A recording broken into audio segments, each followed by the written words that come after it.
क्षणोक्षणी हाची करावा विचार, तरावया पार भव सिंधू. नाशिवंत देह जाणार सकाळ, आयुष्य खातो काळ सावधान. संत समागमी धरावी आवडी, करावी तातडी परमार्थाची. नाशिवंत देह जाणार सकळ, आयुष्य खातो काळ सावधान. तुका म्हणे इह लोकीच्या व्यवहार, नका डोळे धुगे भगनी राह. नाशिवंत देह जाणार सकळ, आयुष्य खातो काळ सावधान. प्रस्तुत प्राप्त प्रसंगी प्राप्त स्थळी कीर्तनरूपी सेवेसाठी घेतलेला अभंग देहूचे सुप्रसिद्ध साधू वैराग्याचे मूर्तिमंत पुतळे, की ज्यांनी जडाचा जीवाचा उद्धार करण्यासाठी या मृत्यू लोकावर जन्म घेतला आणि मृत्यू लोकाच्या नियमाचं उल्लंघन करून सदेह वैकुंठाला जाणारे, मानवता उदारता लीनता यांनी संपन्न असणारे विश्ववंद्य जगदमान्य जगद्भूषण श्रीमंत श्रेष्ठ जगद्गुरु तुकोबाराय यांचा चार चरणाचा आणि मानवी जीवाला सावधानतेचा इशारा करणारा असा अभंग आहे. विठ्ठल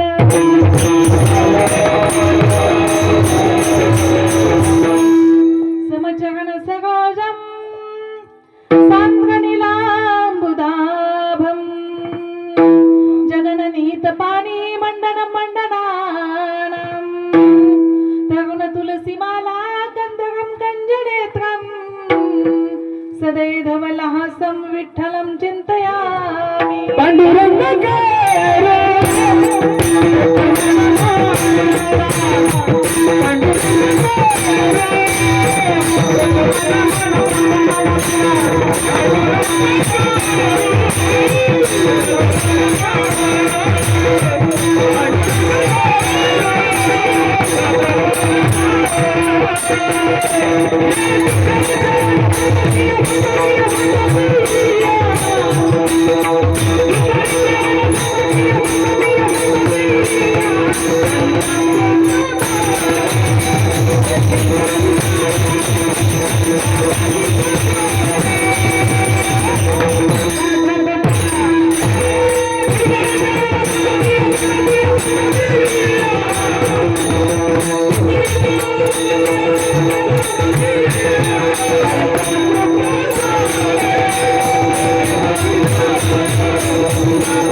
दुसऱ्याच्या गान संतांच्या, त्यांच्या कृपादाने कथेचा विस्तार.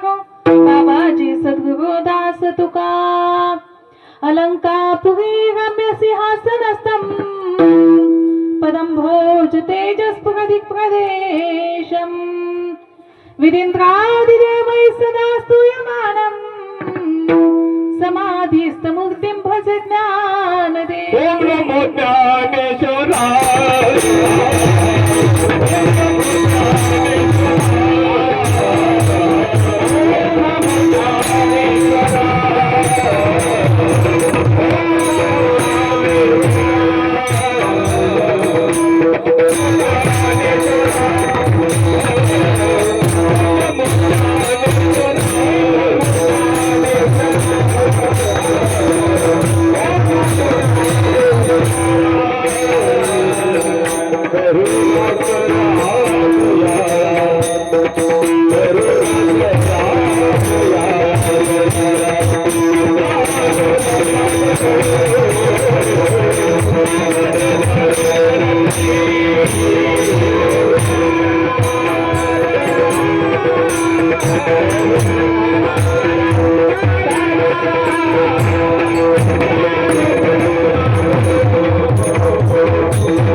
Thank you.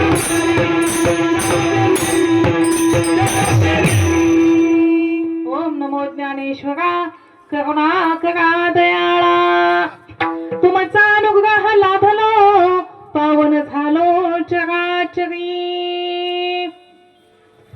प्रस्तुत प्राप्त प्रसंगी प्राप्त वेळी आजची जी ही कीर्तन सेवा आहे किम निमित्ताने आहे हे तुम्हाला सगळ्यांना माहीतच आहे. तर आज मथुराबाई नारायण सुरवसे यांचे प्रथम वर्षश्राद्ध आहे आणि या वर्षश्राद्धानिमित्त ज्यांनी कार्यक्रम आयोजित केला त्यांची 2 मुलं आणि 2 मुली, बालासाहेब नारायण सुरवसे, रावसाहेब नारायण सुरवसे, कुशीवर्ता नारायण सुरवसे आणि अरुणाबाई बाबासाहेब काळे या पुत्रांचे आभार मानणं तितकंच गरजेचं आहे. कारण हा कार्यक्रम वर्षश्राद्ध सगळेच करतात, पण वर्षश्राद्धाच्या निमित्तानं नामसंकीर्तन करणं म्हणजे हे महत् भाग्याचं लक्षण आहे. कारण हे नामस्मरण जे आयोजित करतात त्यांचे माता पिताच मुळात काय असतात, धन्य असतात. धन्य माता पिता.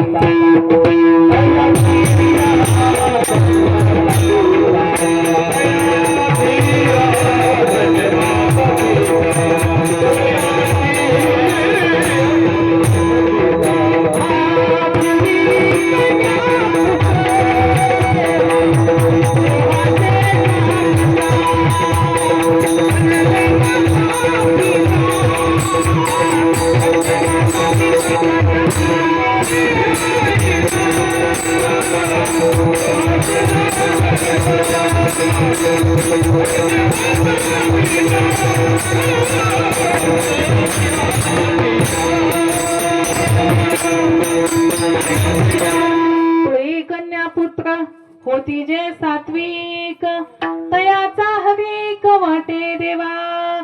वर्षश्राद्ध सगळेच करतात, वर्षश्राद्धाच्या दिवशी जेवणही सगळेच देतात, गावजेवण देतात. परंतु या कार्यक्रमाला कीर्तनाचा नामसंकीर्तनाचा कार्यक्रम ज्या मुलांनी ठेवला त्या मुलांचे प्रथमतः आभार. या कीर्तन सेवेसाठी उत्कृष्ट वादक संतोष दादा आहेत, त्यांचे मी आभार मानते. उत्कृष्ट गायक आमचे ब्रह्मदादा येवले आहेत, त्यांचेही आभार मानते. तसेच तुमची आमची नावाची जमली गोळेगाव झाली कचरू दादा आहेत, त्यांचेही आभार मानते. तसेच उभ्या महाराष्ट्राला ज्यांच्या गायनानं वेळ लावलं असे बंडूबुवा गोळेगावकर, त्यांचे चिरंजीव उपस्थित आहेत, त्यांचेही आभार मानते. शेजारी महादेव महाराज आहेत, त्यांचेही आभार मानते. तसेच आमच्या परतूरजवळच सिंगोना म्हणून गाव आहे, तेथील संजू महाराज आहेत, संजू महाराजांचेही आभार मानते. कीर्तनकार राजू महाराज, कीर्तनकार राजू दादा आहेत, त्यांचेही आभार मानते. संकल्पपुरीकर आणि बाकीचे गावकरी विनेकरी श्रोतेजन सर्वांचे आभार मानते. आपले सरपंच गावचे सरपंच आहेत दादा, तुमचेही आभार मानते आणि सेवेकडे वळते. विठ्ठल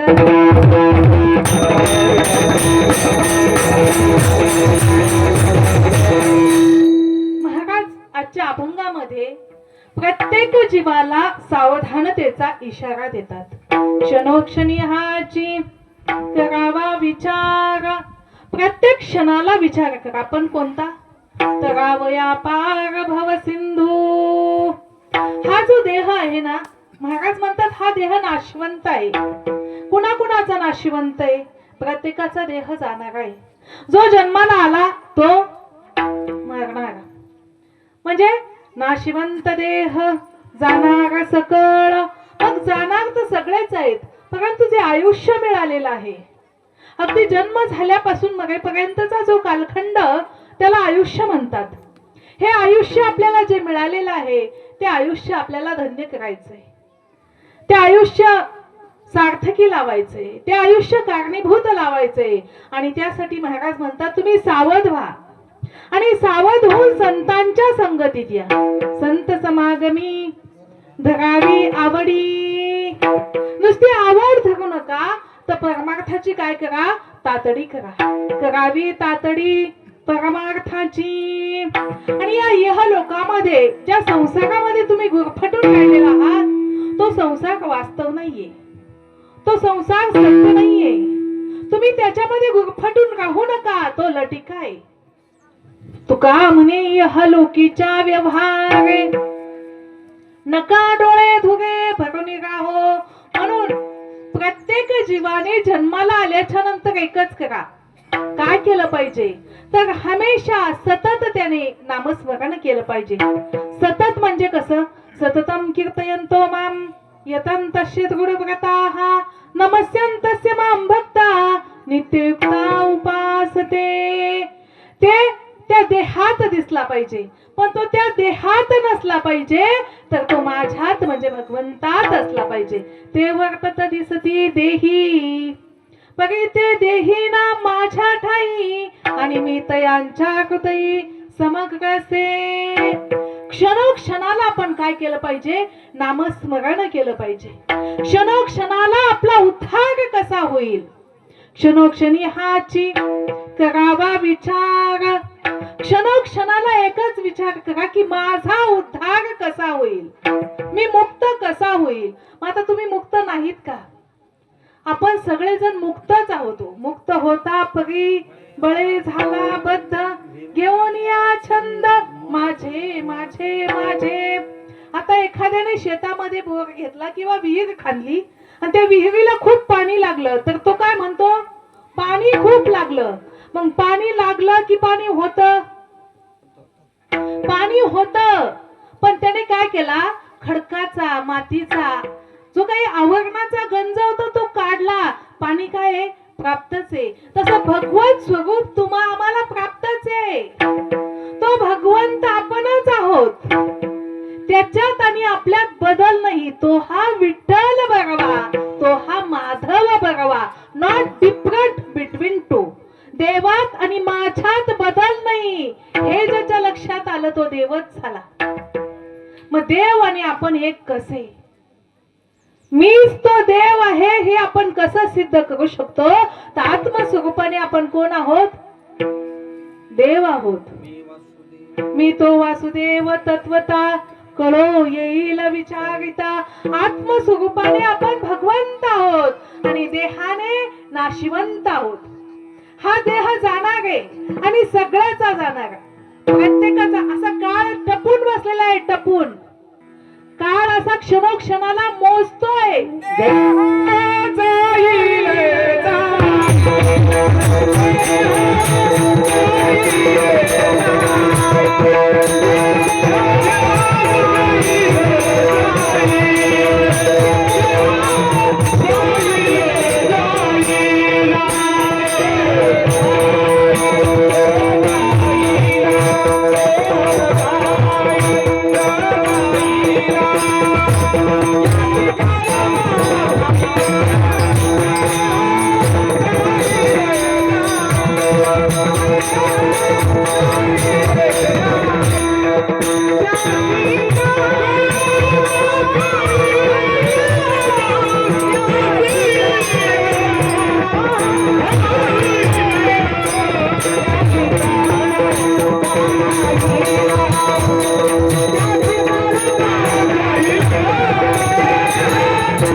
जाईल जाईल त्यासी काळोबा खाईल.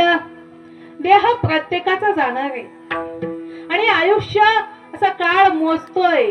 आता किती गेले आणि किती शिल्लक आहेत. घडी घडी काळ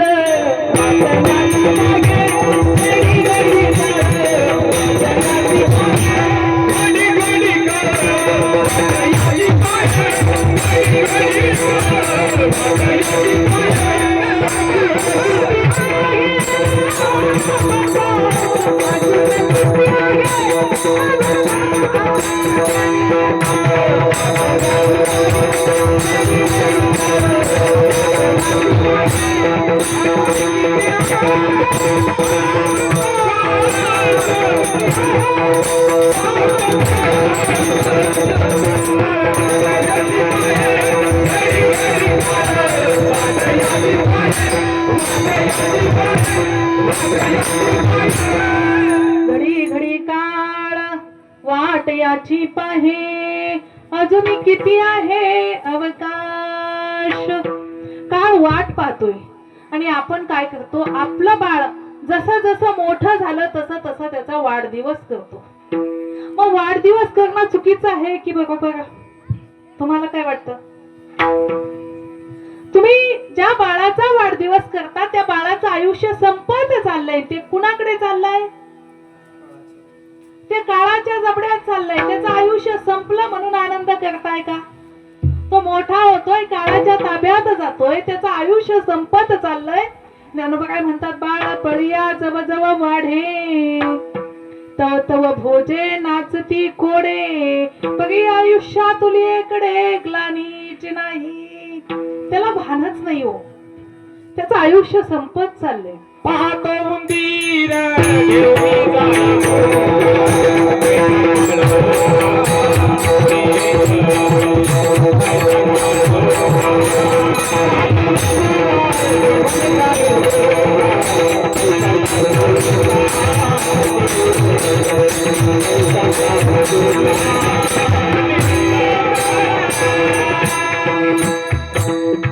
पाहतो उंदीर घेऊन जाय बोका तैसा काळ लोकांनी तशी. वा क्या बात आहे. असे म्हणजे इतके अभ्यासू गायक मंडळी असल्यानंतर काय तर ज्ञानोबा काय म्हणतात, त्याचं काळ असं उंदीर जसा बोक्याला घेऊन जातो तसा काळ तो जसा बोका टपून बसलेला आहे. कशासाठी? कधी शिकार सापडते आणि कधी मी याला उचलतोय. तसंच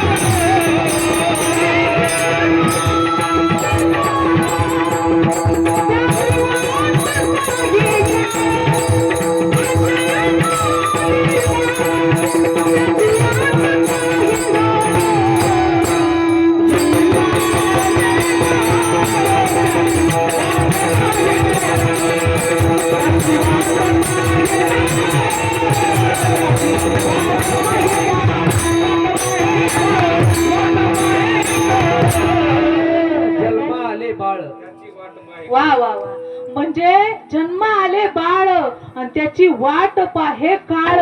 म्हणजे ज्या दिवशी तुम्ही जन्माला आलात त्या दिवसापासून काळ वाट पाहतोय असा टपून टपून. ज्ञानोबा काय म्हणतात, अगा मग हा बोलून सहाती आणि मेलिया तरी रडती परी असले जात न गणिती गहीर सपने. माणसाला मग म्हटलं ना, मग कसला राग येतो, कसला राग येतो. मी जर म्हणले मग तिकडं कसला राग येतो. ज्ञानोबा काय म्हणतात, माणसाला मग म्हटलं तर तो शब्द सहन होत नाही. मग हा शब्द सहन होत नाही, पण मेल्यावरती रडतात. पण असलेलं आयुष्य व्यर्थ चाललंय याचा विचार कोणी करताय का?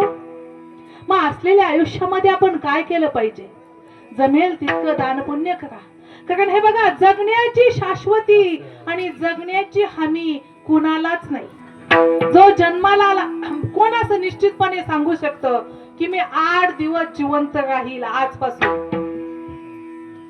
कुणाला खात्री आहे बघाशी? माणसं म्हणते आत्ता होता हो, आत्ता होती, आम्ही दोघींनी सोबतच चहा घेतला. क्षणभंगुर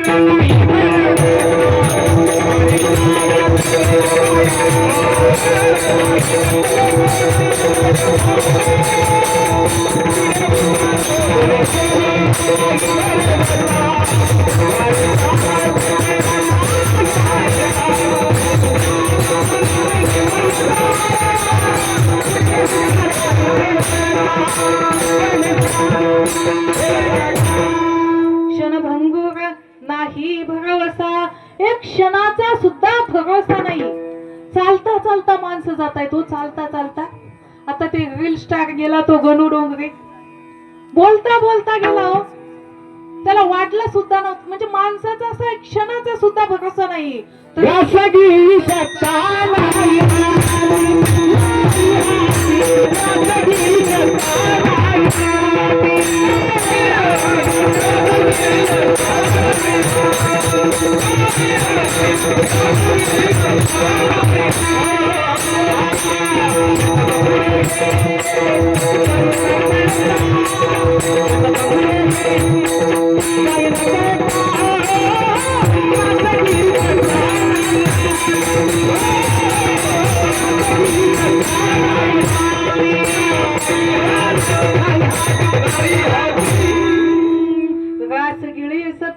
नाही असी रास म्हणजे घास. एक घास खाऊस तर सुद्धा तुमचा कोणाचाच, तुमचा म्हणजे माझा बी, आपल्या कुणाचाच एक घास खाऊस तर सुद्धा भरोसा नाही.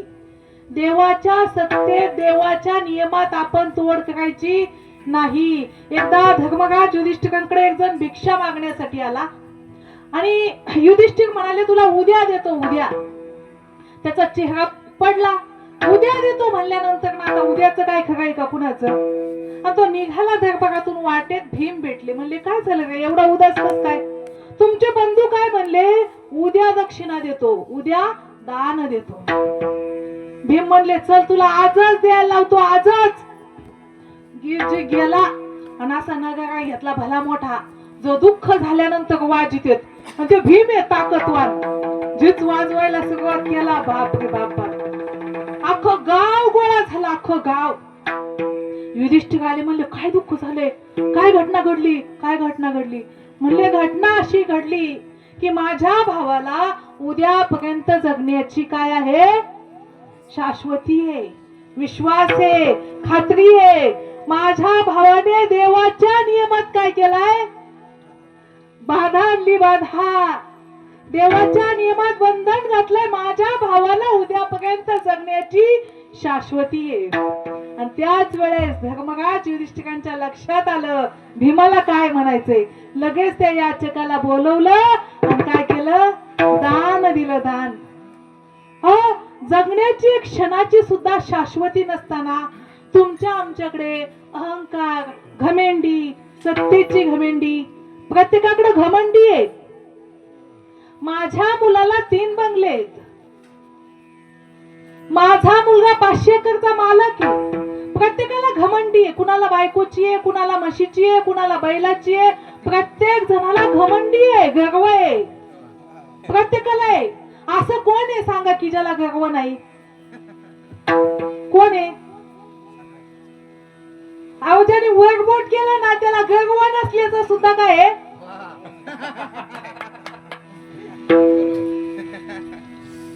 गर्व नसल्याचा सुद्धा काय असतो म्हणजे हे बघा, अहंकार अशी गोष्ट प्रत्येकाला आहे, प्रत्येकाला. दादाला सुद्धा वाटत असेल मी मोठा वादक आहे, महाराजांना वाटत असेल मी गायक आहे, आमच्या ब्रह्मदेवांना वाटत असेल माझा आवाज मराठवाड्यात तोड नाही, माझ्या इतकं उंच कोणी गाऊ शकत नाही. प्रत्येकाला काय आहे, हा इगो आहे, इगो. आणि हा इगो तुम्हाला सुखी जगू देत नाही, सुखी. प्रत्येकाच्या दुःखाला कारण जर काय असेल तर आपल्या बसला इगो आहे, इगो. आणि हा इगो गेला, अहंकार गेला, तो साक्षात देव झाला.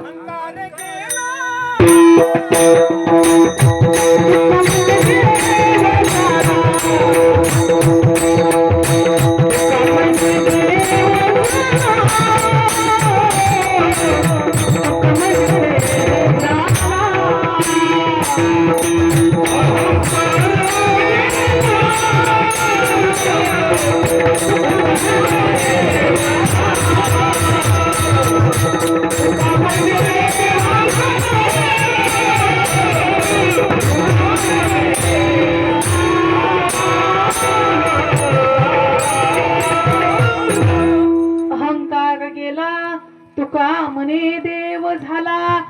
अंतःकरणातला काम, क्रोध, मद, मत्सर, दंभ, अहंकार गेले म्हणजे ते चित्त शुद्ध होतं. आणि शुद्ध झालेल्या चित्तामध्ये साक्षात भगवान परमात्मा वास्तव.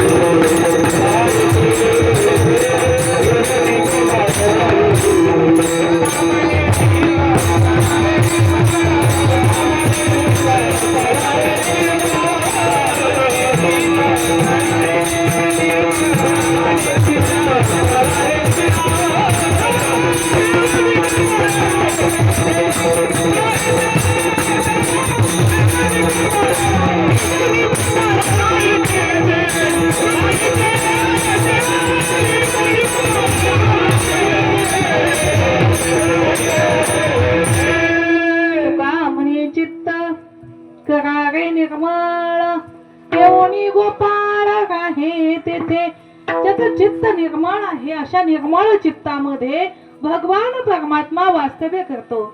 आपलं चित्त मलिन कशानं झालं? आपलं चित्त मलिन झालं अहम अहम, मी, मम, माझे, माझ्यासारखा कोणीच नाही आणि माझ्या इतकं कुणाकडच नाही. पण ज्यांना तुम्ही माझं म्हणता ना ते खरंच तुमचे आहेत का?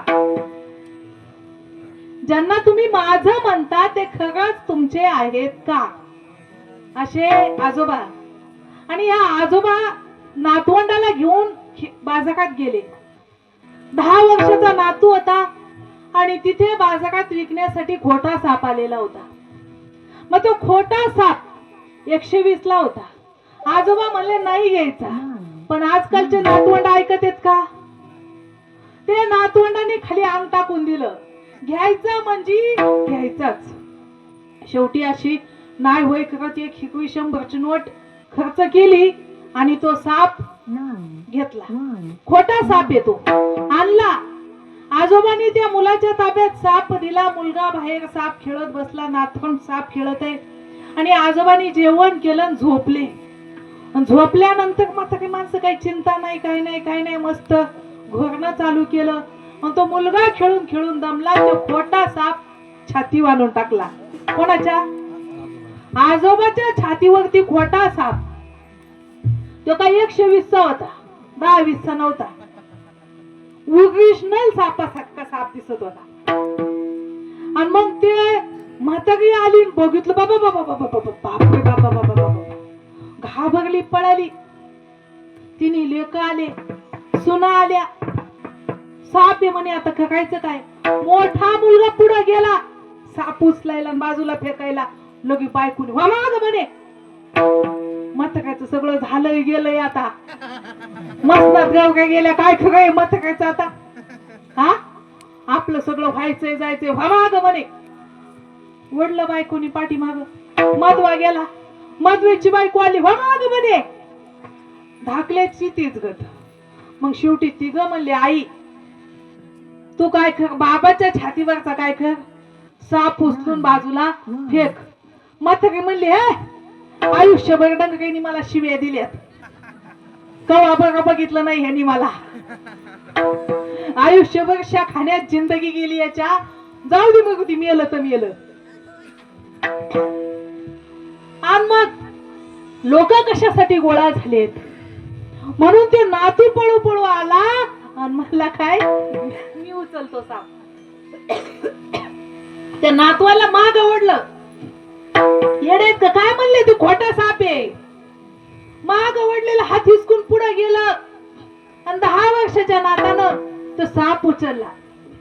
जिथं मोठी मोठी अपघात होते तिथं 10 वर्षाच्या नातानं साप उचलला. त्याला काय माहिती होतं? साप खोटा आहे. तसं संतांना संसाराचं वर्म कळालं. संसार काय आहे? खोटा आहे. लटिका व्यवहार वाया एक साग. तुका म्हणे त्यांचे जे जे कर्म धर्म. अरे हा संसार नाशिवंत आहे म्हणून क्षणोक्षणाला हाच विचार करा.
गायक मंडळींसाठी टाळ्या वाजवा एकदा. अगदी बेंबीच्या देठापासून भगवंताला त्यांनी आळवलं, बेंबीच्या देठापासून. आणि याची गणती कुठे झाली? वर झाली, देवाकडे झाली, भगवंताकडे झाली. आज तुम्ही जे कीर्तन ऐकलं ना, त्याची सुद्धा गणती कुठे झाली? वरती झाली. बघा, तुम्ही संसारात गाड्या घेतल्या, बंगले घेतले, शेती घेतल्या, त्याची गणती कुठे झाली? इथं सुद्धा नाही हो. इथे सुद्धा तुमच्या सुना म्हणणार नाहीत माझ्या सासूनं खूप केलं. हाडाचं काढ रक्ताचं पाणी केलं असेल तुम्ही, पण उद्या सुना मुलं म्हणणार नाहीत केलं म्हणून. किती दिवस फोटो भिंतीला राहील? खिळा भिंतीला आहे तोपर्यंत तुमचा फोटो भिंतीला असेल. ते तरी आता काही जुन्या सासू, जुने लोक ठेवायला लागले. मी एका माझ्या मैत्रिणीकडे गेलते, तिचे मिस्टर वारले होते. म्हणलं तुझ्या मिस्टरांचा फोटो कुठंच दिसत नाही. म्हणली फोटो पाहिला की जास्तच आठवण येते म्हणून फोटोच कपाटात ठेवून दिलाय. म्हणजे तुमचा फोटो सुद्धा नंतर राहील की नाही याची शाश्वती नाही. म्हणजे आपलं अस्तित्व, आपली किंमत आपण जितकं नामस्मरण आयुष्यामध्ये केलं, तो काळ आपल्या आयुष्यातला काय झाला? धन्य झाला, धन्य. आणि बाकीचा मग गाडी बंगले शेती वाडी करण्याचा काळ गेला, तो व्यर्थ गेला, व्यर्थ. त्याची काहीही उपयोग नाही. एका बाबानं मुलासाठी घरदार गाडी घोडी बंगला सगळं कमवून ठेवलं, पण मुलगा सात्विक जन्माला आला. मुलगा म्हणाला, बापानं आपल्यासाठी एवढं केलंय, आयुष्यभर कष्ट आणि कष्टच केलं, कधी परमार्थ केला नाही. मग मुलानं त्या बापाला माळ घातली. मुलगा बापाला भजनात घेऊन जायचा, पण बाप भजनात बसला की ह्यांना नाव ठेवायचा. ह्यांचं काय खरंय? टाळकरी माळकरी टाळकोटे काय खरंय म्हणे ह्यांचं. तो काय भजनात शांत बसत नव्हता, ह्यांना नाव ठेवायचा. मुलगा म्हणला, हे भजनात बी काय नीट बसन.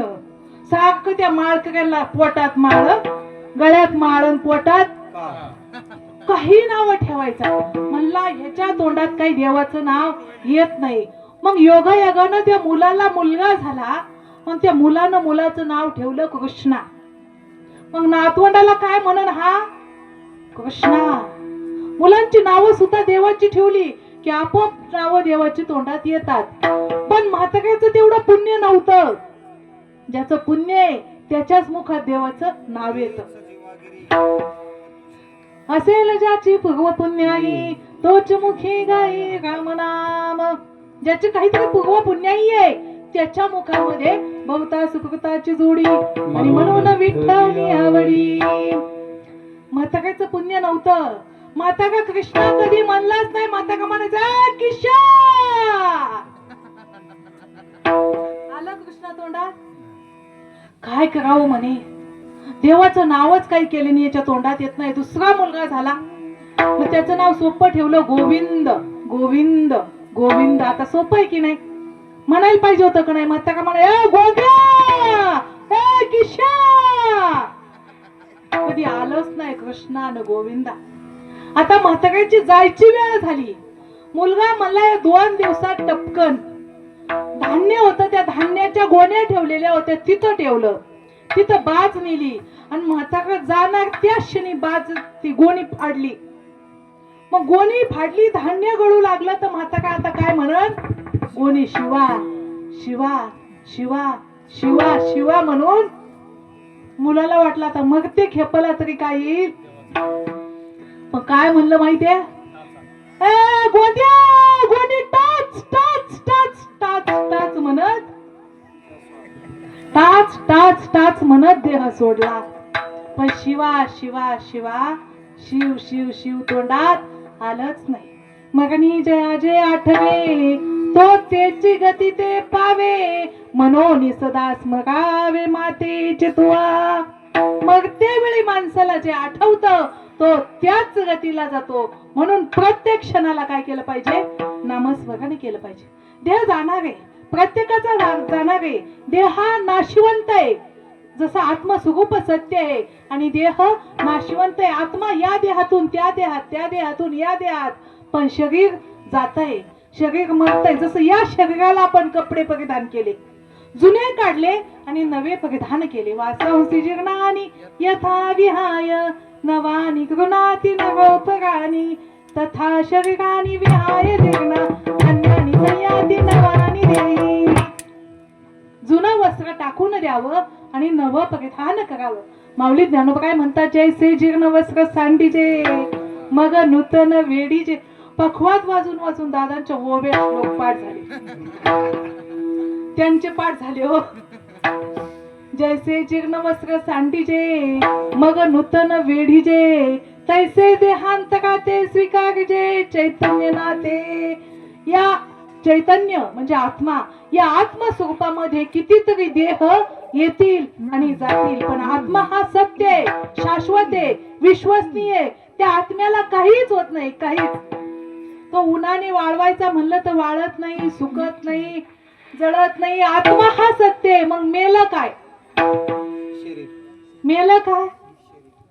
मग शरीर मरणारच होत. कुणाचं शाश्वत आहे? प्रत्येकाचं जाणार आहे. हेच अभंगाचं द्वितीय चरण. नशिवंत देवा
त्या अभंगातला जो मेन शब्द आहे तो मेन शब्द त्यांनी गोठला, आळवला.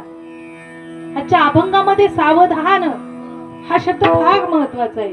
तुम्ही सावधान व्हा, सावध व्हा. सावध होऊनी भजनी लागा देव करा.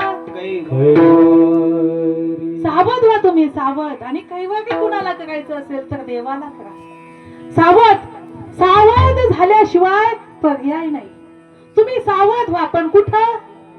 तरी झडझडून वहिला निघ ये भक्तीची ये वाटे लाग जिया पावसी व्यंग निज धाम माझे सावध होऊन इकडे ये झड झडोनी वहिला निग अंग टाकून दे कशातला संसारात पण उठा जागे व्हा गे आता स्मरण करा पंढरीनाथा जागा व्हा तुम्ही इथे जागा सावध झालो हरी चालो जागरण जेथे वैष्णवांचे भाग जय जयकार घडत असे सावध व्हाव सावध होऊन इकडे या परमार्थाची तातडी करा तातडी पण हे कधी शक्य होईल जेव्हा तुम्ही संतांच्या संगतीत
संत समागमी धरावी आवडी आणि करावी तातडी परमार्थाची संतांच्या संगतीत आल्याशिवाय माणसाच्या जीवनाचं सोनं होत नाही.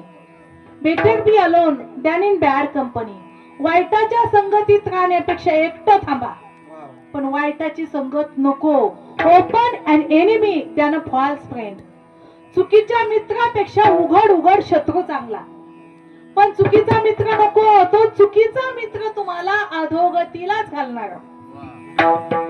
आई म्हणते माझं मूल खूप चांगलं आहे पण कशाने बिघडलं संगतीने बिघडलं. संगत सजन की करले जन्म संग लागी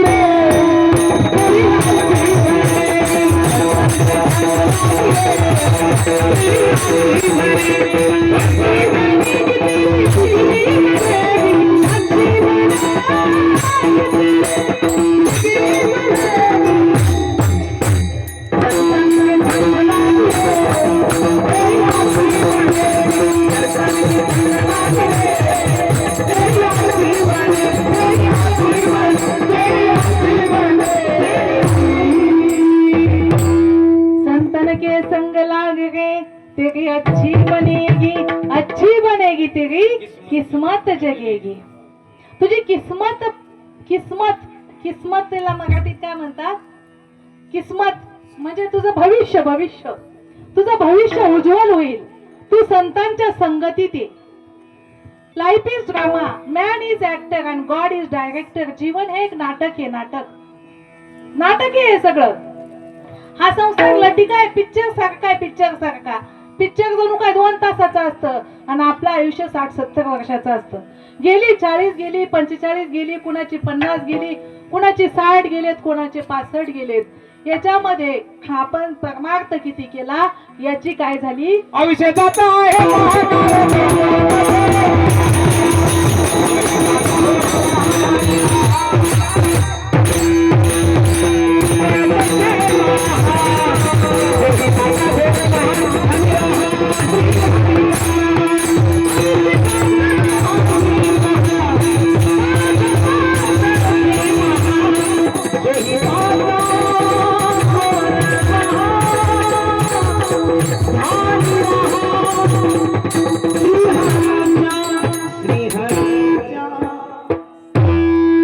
आयुष्य जात आहे पहा काळ जपत असे महास्वहिताचा घोरवा अंध्याने राहा. संसारात संस्कारात नाही सांगितलं. श्री हरी ध्यानात ठेवा, भगवंताला ध्यानात ठेवा. म्हणून हे बघा, ती मुलं धन्य आहेत ज्यांच्या मुखामध्ये भगवंताचं नाम आहे. ती माता पिता धन्य आहे की ज्या माता पित्यानं मुलांच्या मुखातून पवित्र ते कुळ धन्य त्याची माय हरिमुखी गाय नित्य नेमे धन्य त्याची माय प्रसवली. प्रसवली तया कुळाचा उद्धार आणि तो तगे निर्धार नामा म्हणे. आज ज्या मातेच्या वर्ष श्राद्धानिमित्त ज्यांनी हा कार्यक्रम ठेवला ती माता धन्य आहे. कारण त्या मातेच्या मुलांच्या मनामध्ये किमान कीर्तन ठेवावं ही इच्छा निर्माण झाली. त्या आईनं त्या मुलांना संस्कार लावलेले असतात. म्हणताना आईच्या वर्षश्राद्धानिमित्त कीर्तन ठेवलं, सगळं देहावरतीच बोलल्या.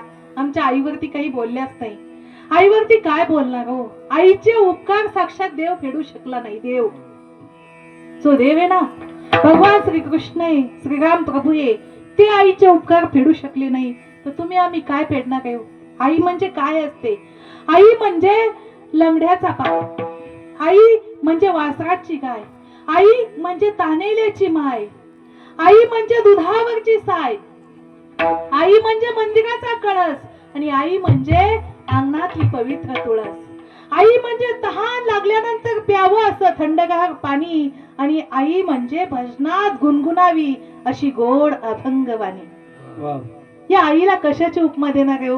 ह्या आईचे उपकार आपल्यावरती एवढे आहेत की ते उपकार आपण फेडूच शकत नाही. आई म्हणजे साक्षात मायेचा सागर आहे.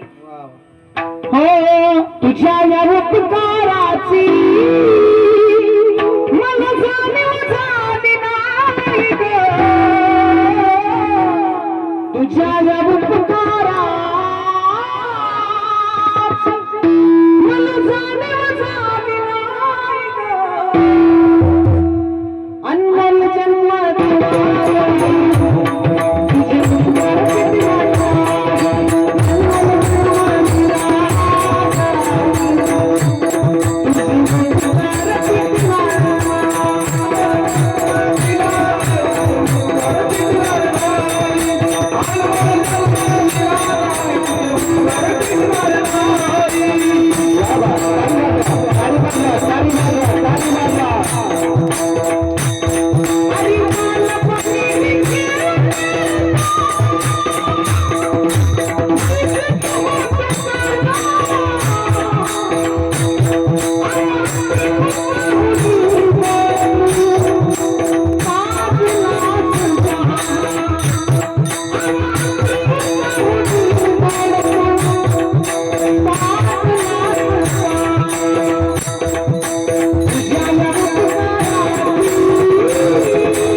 माझं एकदा धाव झाली माझे आई आता पाहतेस काही किंवा आई तुझ्या मूर्तीवाणी या जगात मूर्ती नाही अनमोल जन्म दिला ग आई तुझे उपकार फिटणार नाही आई आई काय असते हो आम्हा महिलांना विचारा आई काय असते दिवाळीच्या सणा लेखी आसावली दिवाळीच्या सणाला आम्हाला आहे ना आतुरतेने अशी आम्ही वाट बघतो वाट पण कुठपर्यंत जोपर्यंत आई माहेरात आहे तोपर्यंत माहेरचं सुख आई गेली की माहेर गाठलं आई गेली ना प्रेम संपलं आई गेली सुखाचा सागर गाठला ज्यावेळी ती लेक माहेरी यायची म्हणलं ना तर आई बसला आडवी जाते बसला 8ला बस यायची तर 7 वाजल्यापासून बस स्टँड वर जाऊन बसते आई 7 वाजल्यापासून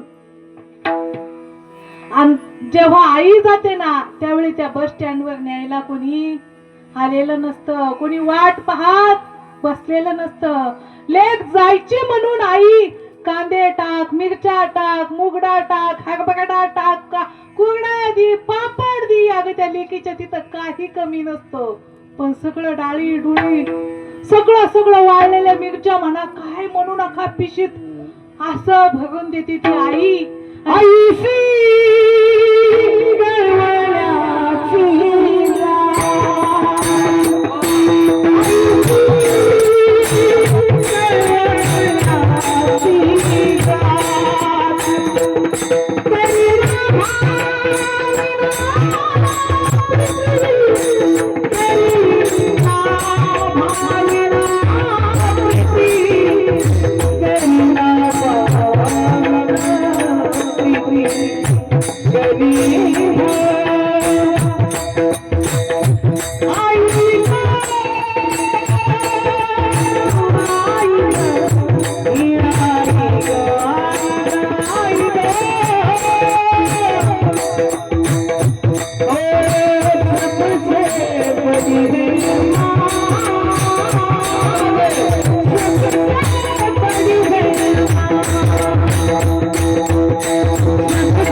अजी चांदण्यात नाली किंवा सबसे बडी है माँ ओ देती है दुआ आई ज्याची आई गेली तो कोण आहे स्वामी तिन्ही जगाचा आई विना भिकारी ओ ज्या दिवशी आम्ही माहेरात गेलो त्या दिवशी येताना आमची पिशी भरून आली पण ज्या दिवशी आई गेली त्या दिवशी ना कोणी वाट लावायला आलं ना कोणी न्यायला आलं ना कधी पिशवी भरून आली जशी पिशवी खाली गेली तशीच खाली घेऊन आलो माहेरी माय आहे तोपर्यंत माहेर आहे माय गेली की आम्हा मावल्यांना माहेरी जाऊ वाटत नाही आणि माय गेल्यानंतर ओक्सा बोक्शी गडात येणारी लेकच असते लेकच बापही गेल्याच्या नंतर या सगळ्यांना माहिती असतं इस्टेटीचा मालक कोण आहे मी आहे पण ती इस्टेटीसाठी येत नाही आईसाठी येते बापासाठी येते ती कोण असते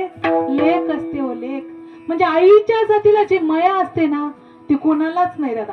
वास्तव आहे, जी लेकीला माया आणि जी आईला माया ती या जगात, स्त्री ही प्रेमाचं प्रतीक आहे, स्त्री ही मायेचं प्रतीक आहे. ज्या दिवशी आई गेली त्या दिवशी आईचं महत्व कळतं. जोपर्यंत आई आहे तोपर्यंत आईचं महत्व कधीच कळत नाही.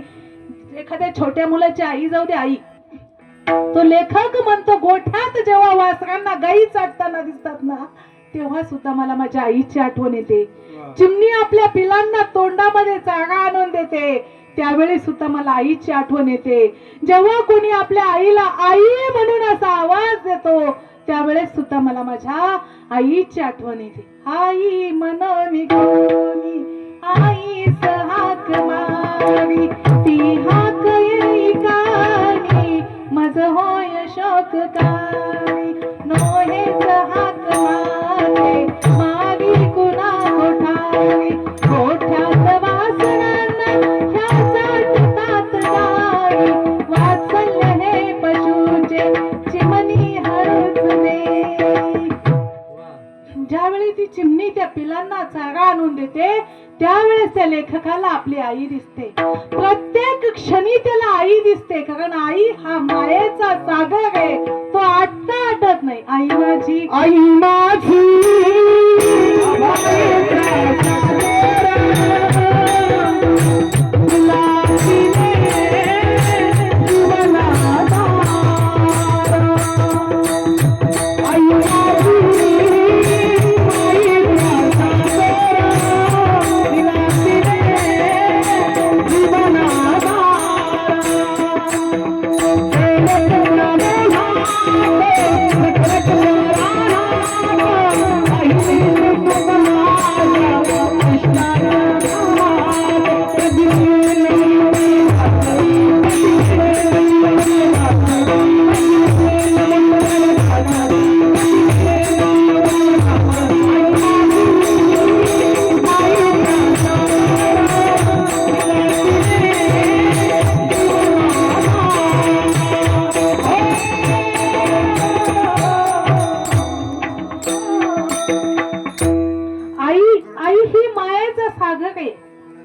कुत्र पाळलं ना कुत्र ते चावल्याशिवाय राहणार नाही, पण आईला अशी भाकर फेकून वाडा फेकून द्या तरी आशीर्वाद दिल्याशिवाय राहणार नाही.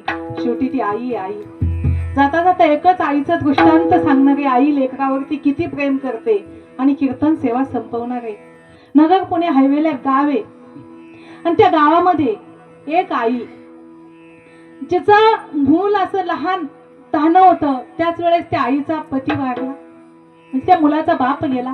त्या आईनं त्या मुलाला लहानाचं मोठं केलं. पुढे चालून तो पुण्याला शिक्षणासाठी ठेवला. तर आई इकडं लोकांच्या शेतात मजुरी करायची आणि पुण्याला त्याला पैसे पाठवायचे. नंतर तो एक मोठा साहेब झाला आणि गावाकडं आईकडं आल्यानंतर आईला म्हणला, आई आपली वडिलोपार्जित काही 2 एकर शेती आहे ती आपण विकून टाकू. मी नगरमध्ये बंगला बांधतोय, तुला मी नगरला घेऊन जाईल. नगरच्या जवळच आपलं गाव आहे म्हणला. आई पण शेवटी लेकाच्या पुढे आहे बघा. आजकालच्या आई येत नाही, सगळं लेकाला देतात सगळं, पण तसं अजिबात करायचं नाही. हे ना बायका आले की बिघडतात आणि हा प्रभाव तांदळाचा आहे. बायका आले की बिघडतात. जोपर्यंत जीवात जीव आहे तोपर्यंत मुलाबाळांच्या नावची इस्टेट अजिबात करायची नाही. तो म्हणला, आई नगरला आहे, नगरीला जवळ आहे म्हणे, तिथे मी काय करतो एक बंगला घेतो. वडिलोपार्जित 2 एकर शेती इकली, घर इकलं ना आईला किरायाच्या घरात गावातच ठेवलं. त्याने नगरमध्ये बंगला बांधला, पण आईला काहीही माहिती नव्हतं. आईला नेण्यासाठी मुलगा आलाच नाही. आई वाट पाहत होती, आज येईल उद्या येईल, आज येईल उद्या येईल. शेवटी त्या आईला काम होत नव्हतं. ती 4 घरं भीक मागून आणायची, मंदिरात झोपायची, खायची. खोली भाडं द्यायला काम तर व्हायला पाहिजे ना. मंदिरात झोपायची, कुणी दिलं ते खायची. ताजी पोळी तर कवाच खात नव्हती. माझा लेक येईल, माझ्या लेकाला मला ताजी पोळी द्यायची. शिळा स्वतः खायची, ताजं लावून लावून ठेवायची की माझा लेक येईल. आज ना उद्या त्यांनी नगरमध्ये बंगला बांधलाय, मला त्याच्या बंगल्यात घेऊन जाईल. मग तिला एक माहित होतं, मुलगा पुण्याला साहेब आहे आणि नगरमध्ये वास्तव्य करतो. मग ती आई गाव तिला येडं म्हणायचो. आता केसाच्या जटा वाढलेल्या, कोणी दिलेलं खाल्लं मंदिरात, लोक म्हणायचे वेडी आहे ही बाई, हिला लेकाचं येड लागलंय. पण ती 10 वाजता कंप्लीट 10 वाजता नगर पुणे हायवेला जाऊन बसायची. मग एक माणूस म्हणला ही येडी म्हणावं तर कंप्लीट 10 वाजता हायवेला जाऊन कशी बसती, हिला टाइम कसा कळतो. गावातले शाळेची मुलं येडी म्हणायचे, गावकरी येडी म्हणायचे. पण एका माणसानं निरीक्षण केलं, कंप्लीट 10 वाजता हायवेला जाऊन बसती. मग त्यावेळेस त्या माणसानं विचारलं, का हो आई, तुम्ही येड्या म्हणावं तर कंप्लीट 10 वाजता तुम्ही नगर पुणे हायवेला येऊन कसं बसता. तेव्हा ती आई म्हणते, बाळा मी येडी नाही रे, मी येड्याचं रूप धारण केलंय. माझा मुलगा पुण्याला साहेब आहे, नगरला त्याने मोठा बंगला बांधलाय, इथून 10 वाजता जातो आणि संध्याकाळी 5 वाजता येतो. म्हणून मी रोज 10 वाजता येते आणि 5 वाजता येते. एकदा तरी काचतून माझ्या मुलाला मला बघायचंय, एकदा तरी डोळ्यात घेऊन मुलाला पाहीन आणि मग माझा जीव गेला तरी चालन. त्या आईला अपेक्षा काय आहे, फक्त मुलाला बघायची अपेक्षा आहे. ज्या मुलानं दगा केला, घात केला, धोका केला, तरी सुद्धा त्या आईला काय अपेक्षा आहे, एकदा मुलाला बघायचंय. म्हणजे मुलगा कसाही वागला तरी सुद्धा आईचा जीव कुणात असतो. तो मुलगा खुनी असू, दारुडेखोर असू, पेरताड असू, बेवडा कसाही असो, तरी त्या आईचा जीव कशात असतो, मुलात असतो. मुलाचा असू की नसो पण आईचा असतो. पण हा सगळा मायाजाळ आहे. म्हणून तुकोबा काय म्हणतात, या इहलोकाच्या प्रपंचामध्ये अडकून राहू नका. इहलोकीचा व्यवहार खोटा आहे. प्रेम करायचं असेल तर भगवंतावर प्रेम करा. म्हणून तुका म्हणे इह लोकीच्या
लोकीच्या व्यवहारे नका डोळे धुवे भरून राहो नाशिवंत देह जाणार सकळ आयुष्य खातो काळ सावधान विठोबा